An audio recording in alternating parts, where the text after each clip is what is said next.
Hi guys, welcome to another military vlog. So before I start this video, I'm just going to apologise in advance. There is constant building work going on where I am right now. So if you hear banging, I apologise. They've been going all day and it's driving me a little bit insane. So in today's video, I'm going to talk to you guys all about my assessment date. It was a really good one. The day started for me at 9 o'clock, so I got up at 6, made sure all of my bags were packed beforehand, and just made sure I had like everything prepared and ready to go. I didn't want to be in a rush in the morning. I wanted everything prepared the night before. I made sure all of my documents are there. You have to bring your ID, guys. They're very strict on that. I packed some snacks for the day because it does say lunch and a drink on there, but I didn't really know how much they were going to give me and how much water I'd be able to have throughout the day, so I just always like to pack my own snacks, because the worst thing is being somewhere and you're starving and you can't get anything to eat. I have to say, guys, I did all sorts of things to prepare myself, like mentally, the night before. I did 2 lots of meditation, 1 in the morning, 1 in the evening, because there was a lot of nerves there. This was like a day I'd been working up towards for such a long time, or felt like such a long time, working hard every single day to, you know, bring the best package that I possibly could for that day. It was like, oh my gosh, this is finally the day. I was counting down the days for such a long time, and this is like the night before. So in the morning, I made sure I had a really nice big breakfast. I had a big cup of coffee, of course, muesli, because it was like full of oats and fruits and really good healthy nutritional things that keep me really full for a long time. And I think when you don't know when you're next going to eat, just make sure you fill yourself up the day before. Like, I was literally walking down the stairs heaving a lot because I'd eaten so much. I had to be there for 9 o'clock, so I caught the train which was going to get me there for the 8:30. So if anything was to happen, like any delays or anything, then I would have a train like after, just in case, to still get there in time. When I arrived at the station, there was a group of people. You kind of notice who they are because they're all in their gym gear and they're all like gathered just outside the entrance. But because I'm not really a sociable person, like everyone was in a little group, I kind of stood to the side and just kept myself to myself. We're all waiting there for about half an hour, and I actually thought they were going to be late because a lot of people had said, you know, army people, they're always late, and I thought, oh, that's strange, because normally army people would have to be on time. So, but yeah, they were actually 5 minutes before, which was quite nice. But the coach had got stuck at the gates or something, they were saying, and so they were bringing loads of minivans to come and collect us. So there was only 3 or 4 people allowed in a minivan at one time. So you can imagine there was like 15 or 20 of us. We did think it was going to be taking a long time, but yeah, so the first load went out and then the second load went out, and we were waiting like another 10 minutes, and then finally the big coach came and we all clambered on. So before we got on, we had to show our ID, so that's why you have to make sure you have everything, and they kind of check your face, like pull down your mask, and they go, everyone make sure that they're social distanced. So we're all in a long line, or like 2 lines, with all our masks on. I was standing there with our little IDs, and it was a really nice coach. It was like one of those ones of like a school trip or something, and we put our bags in the compartment at the bottom of the coach. They were really lovely people, actually. They were all asking, what are you going for? And some were reservists there. There were some people just having to retake their fitness test or just coming for their medical. Like, there was all sorts of different people. And it was just really nice to kind of mingle with everybody and get to know everybody. When I was talking to everyone was just saying how young they were. They were all so young, and I just thought, oh my gosh. I was literally one of the oldest people there. It was just completely insane. And so as we were driving into the army base, we saw all the soldiers lined up, all marching up and down, and some were running with their guns and their backpacks. It was just a really nice atmosphere. And when I think of the army, I always feel like they are going to be your bestest of friends, and they are literally going to be friends for life. And just for that one day, I did actually get that feeling. You just all connect in such a crazy way. And so they tell you where everything is on campus, how to get here, from here to here, like where's the toilets and medical. So the first thing that we did was going into this room. It was a bit like a classroom, so they spaced out all of these chairs. You're also given numbers, so my number was 24. And the most embarrassing thing that happened, he was looking at my passport and he looked at me and he goes, 24. And I go, no, 23. And he goes, no, 24. I was like, I'm 23. And he goes, number 24. You're number 24. And I was like, oh, first impressions.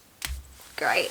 So many people forgot their numbers before they even walked into this classroom. It was kind of like a briefing thing where they sat you down in your chairs and they gave you your water bottle and your clipboard. You had to sign a few forms. They sat you down in front of a board and just go through their policies, what they expect from you, and just what's going to happen throughout the whole day. He was such a nice guy, and we also had this woman, and she was talking to us about all of the different roles she was doing. It was just like really interesting to see what they had got up to. She was just saying how much she loves her job, and I just think that's just the most amazing thing. And so after the briefing, there's two people that came in to check through your GCSEs to make sure you had everything, what role you were going for, what you needed to achieve on that day. You're sent into the boarding house. I can't remember the exact name, but I think it was something like the boarding house or the house or something. And that is where you put your bags, and if you were to stay the 2 nights, if you come from far away, then you could be able to stay the night, which is very handy. And they have these bunk beds there, so we put all of our bags in that room, and we went to the bathroom, like did all of our bits, and then got ready. We had to call them staff, which was different. I went to boarding school and we had to say sir or ma'am, and also got told to say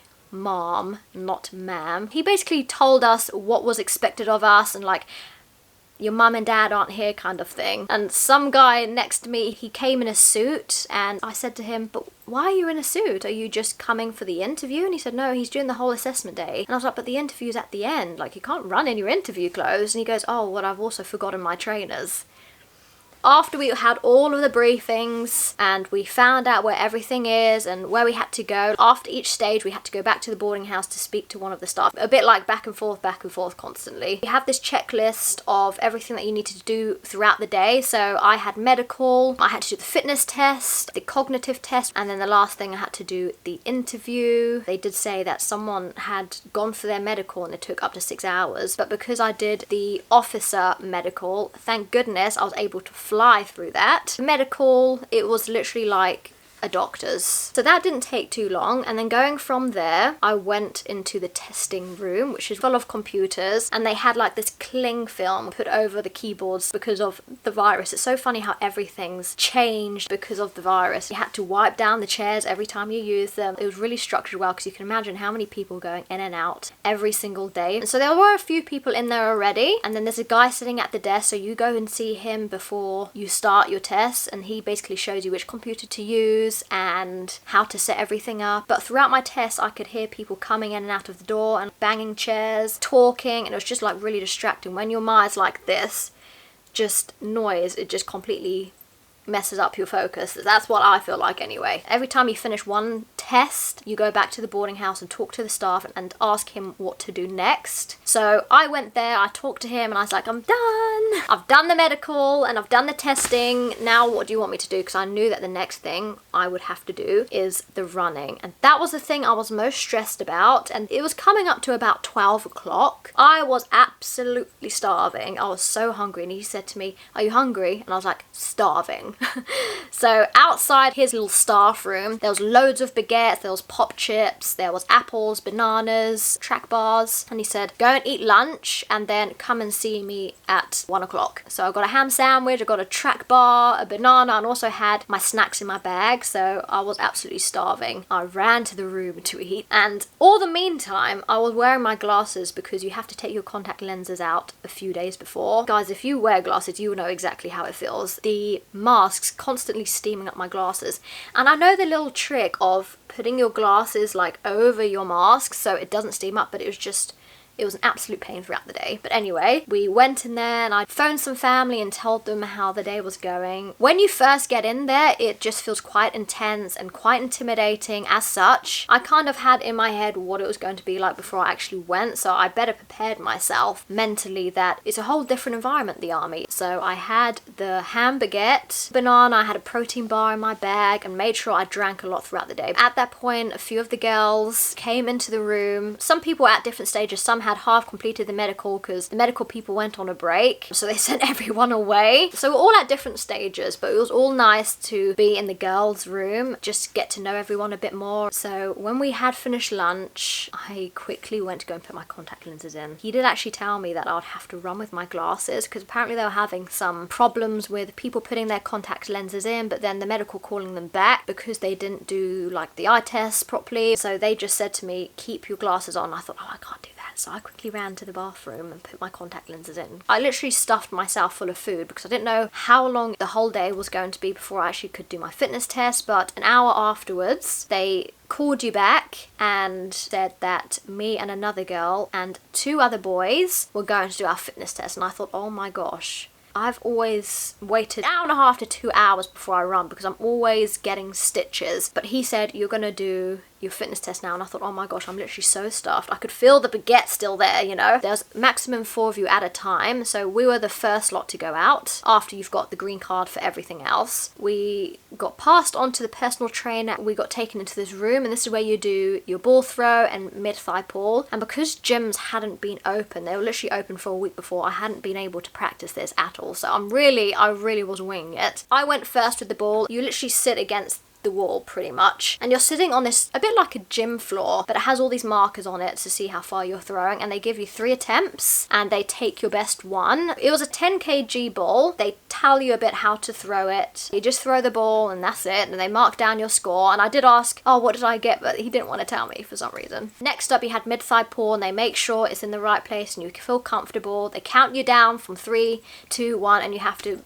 pull as hard as you can, and right next to you there's the monitor of how much you are actually lifting, and they also take your best score. So it's all the best score, and you do get a few tries. From there, the same people, the same PTs, and in the same group, we were taken to the beep test area. So this was in a car park. They set out cones of 20 meters. We were all spaced out and we were told where to go. This was something I was feeling really nervous for, so I was just wishing everyone luck. I'm sure we're gonna do fine. This was the first time that I actually got to practice on flat ground, and so this was something I was feeling really nervous for, but then I thought, oh, but I've been doing on like a more difficult surface, so hopefully I could perform better, who knows. I just thought, oh, I'm gonna give it my best shot and just try to keep down this baguette sandwich. I've trained for weeks for this. I am going to get the score I need, and that was it. We all set out, and as this first beep went, everyone went sprinting off, and then it made me want to go even faster. But I thought, you've actually, when you do your beep test,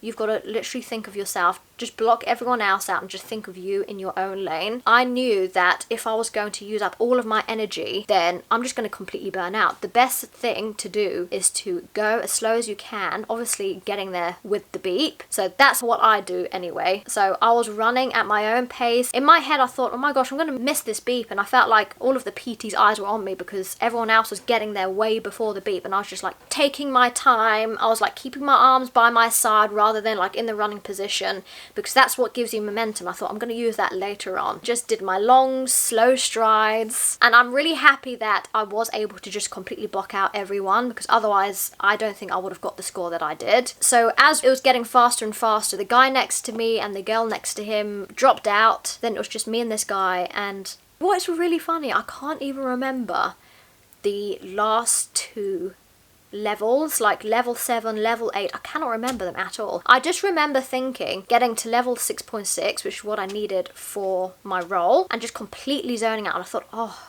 I've got to this level. But towards end of level 8, the PT who was next to me, they said, come on, you got to make sure you get to line before the beep, because I was literally just missing it towards the end. And I thought that was a warning, and he said that to me twice actually. He said, come on, you know, come on 24, and they were really encouraging in that way. But I thought I had 2 warnings already, and so when it got to the beginning of level 9, I was sprinting to the end of the line. I just missed it again, and so I stopped because I thought, oh, that's my 3rd warning gone. And he said, no, that's your first warning, that's your first warning. And I just thought, oh my gosh, like, and by the time, you know, the next beep had gone, I was still, you know, there was no chance I was going to get there. And so I stopped. And now just looking back at it, I'm really frustrated because complete miscommunication. So I thought I could get a lot higher. So of course you're going to be a little bit frustrated if you don't really feel like you've performed the best that you can perform. After that, I went to go and have my interview. I was actually told, don't bring towels, don't bring interview clothes because you can't have showers because of COVID. And so I didn't bring any of those things. And some people had come with towels and interview clothes, and I thought, oh my gosh, like I haven't forgotten my interview clothes, but I was told not to bring them. Thankfully that was all okay. For the interview, you do need to call them sir or mom. As I got into the room, I was escorted into this room, and he said to me that my interview was actually going to be with someone over Skype, so that was completely different. I had actually prepared a few questions that I thought I would be asked and write down a few points. I didn't want to memorize everything. I don't want it to sound like a script, like going into interview and just reading off of what I just wrote. From then I was told he can see you but you can't see him because apparently his camera wasn't working. Some of the questions that they asked: what did your family think of it? And he asked if I had a partner. I said yes. And he said, what did he think of you joining the army? And also the drugs policy. That was all good. And then they go through your score with you. So I managed to get 77 on the cognitive test, which I was very happy about because I wasn't getting a score like that before. For my running, I got 9.1. And then the interview went well. So overall, it was a very good day. You're given a certificate with your name on it. After all of that, you have to wait for the coach and they take you back to this train station. And yeah, that is pretty much the day. Overall, it was a very nerve-wracking day at the start, but then it really quickly turned into something which was really enjoyable, really exciting, completely different environment, just a completely new experience, and it was just such an amazing day. So guys, I hope this video gave you an insight into the assessment center and just like how my day went. And so I hope you enjoyed, and good luck if you are doing your assessment date, and I will see you soon.